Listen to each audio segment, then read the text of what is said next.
Breaking news చూస్తున్నాము. Municipal ఎన్నికల నగారా మోగింది. రేపటి నుంచి నామినేషన్ల స్వీకరణ ఉంటుంది.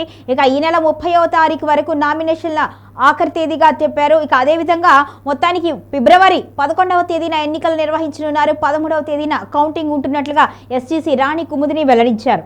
తెలంగాణలో మున్సిపల్ ఎన్నికల స్కెడ్యూల్ విడుదలైంది. జనవరి 28వ తేదీ నుంచి నామినేషన్ల స్వీకరణ ప్రారంభమై ఫిబ్రవరి 11న పోలింగ్, 13న ఫలితాలు వెలువడనున్నాయి. ఈ మేరకు ఏర్పాట్లు చేసినట్లుగా ఎస్జీసీ ప్రకటించారు. ఈ ఎన్నికలు ప్రధాన రాజకీయ పార్టీలకు కీలకంగా మారాయి. మొత్తానికైతే ఎప్పుడెప్పుడా ఎదురు చూస్తున్న ఎన్నికల నోటిఫికేషన్ అయితే వచ్చేసింది. తెలంగాణలో ఎప్పుడెప్పుడా అని ఎదురు చూస్తున్న మున్సిపల్ ఎన్నికల స్కెడ్యూల్ విడుదలైపోయింది. 116 మున్సిపాలిటీలు, 7 కార్పొరేషన్లకు రాష్ట్ర ఎన్నికల కమిషనర్ రాణి కుముదిని ఎన్నికల స్కెడ్యూల్ను విడుదల చేశారు. దీంతో నేటి నుంచి ఎన్నికలు జరిగే పట్టణాల్లో ఎన్నికల కోడ్ తక్షణమే అమల్లోకి రానుంది. రాష్ట్ర ఎన్నికల కమిషనర్ ప్రకటించిన స్కెడ్యూల్ ప్రకారం జనవరి 28 నుంచి నామినేషన్ల స్వీకరణ మొదలు కానుంది. ఇక జనవరి 30వ తేదీ వరకు నామినేషన్లు స్వీకరిస్తారు. జనవరి 31న స్క్రూటీలు, ఫిబ్రవరి 3వ తేదీన నామినేషన్ల ఉపసంహరణకు గడువు ఇచ్చారు. ఫిబ్రవరి 11వ తేదీన ఒకే విడతలో పోలింగ్ జరగనుంది. బ్యాలెట్ పద్ధతిలోనే ఎన్నికలు జరగనున్నాయి. ఎక్కడైనా రీపోలింగ్ నిర్వహించాల్సి వస్తే ఫిబ్రవరి 12వ తేదీన నిర్వహించనున్నారు. ఇక ఫిబ్రవరి 13వ తేదీన ఫలితాలు ప్రకటించనున్నారు. ఫిబ్రవరి 16న 116 మున్సిపాలిటీల్లో చైర్పర్సన్స్, వైస్ చైర్పర్సన్స్ ఎన్నిక, 7 కార్పొరేషన్లలో మేయర్, డిప్యూటీ మేయర్ల ఎన్నిక ఉండనుంది. స్కెడ్యూల్ విడుదల చేసిన అనంతరం ఎస్సీసీ రాణి కుముదిని విషయాల గురించి మరింతగా చెప్పారు. మొత్తం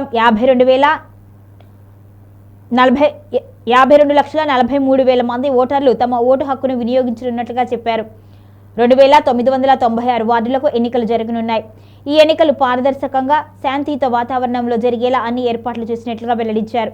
పోలీస్ యంత్రాంగంతో సమన్వయం చేసుకుంటూ సమస్యాత్మక ప్రాంతాల్లో గట్టి భద్రత కల్పిస్తాము అని వెల్లడించారు. ఇక రేపటి నుంచి నామినేషన్లు ప్రారంభం కానున్న నేపథ్యంలో రిటర్నింగ్ అధికారులు కార్యాలయాల వద్ద తగిన జాగ్రత్తలు తీసుకోవాలి అని ఆదేశించారు.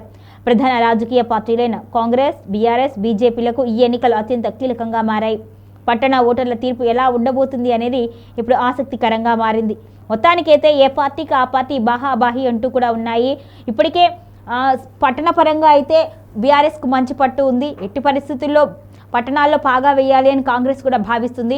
మొన్న జరిగిన పంచాయతీ ఎన్నికల్లో కాంగ్రెస్ మంచి నైపుణ్యం కనబరిచింది. అయినా సరే ఇంకా ఆశించిన మేరకైతే వాళ్ళు టార్గెట్ అయితే రీచ్ అవ్వలేకపోయారు. మరి ఈసారి మున్సిపల్ ఎన్నికల్లో కూడా అదే విధంగా అదే ఉత్సాహంతో ముందుకు వెళుతూ ఖచ్చితంగా విజయం సాధించాలి అనే ఉద్దేశంతో కాంగ్రెస్ ఉంది. అయితే బీఆర్ఎస్ మాత్రం తమకు ఆల్రెడీ పట్టణాల్లో కొంచెం పట్టు ఉంది కాబట్టి ఆ పట్టుని ఇంకా మరింత బలోపేతం చేసుకునే దిశగా అయితే అడుగులు వేస్తుంది.